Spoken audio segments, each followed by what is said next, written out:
कौनो बात कोई हमसे कह के देखे भैया, हम तो ईटा पत्थर पर जाते हिला बात पे का रखल बाए बहिनी आदमी बदना।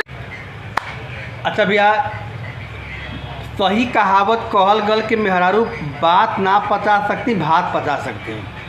ईंटा पत्थर मेहरारू अपने पेट में पचा सकते हैं, बाकी बात ना पचा सकती।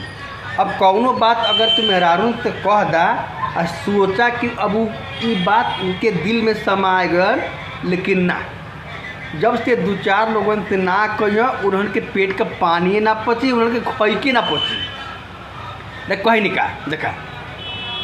अब कौनो बात पीछे कह दिले बाड़ी तो अब अगल बगल से का कहनी का बतिया देखा उनके देखा एक्टिविटी कैसे करने से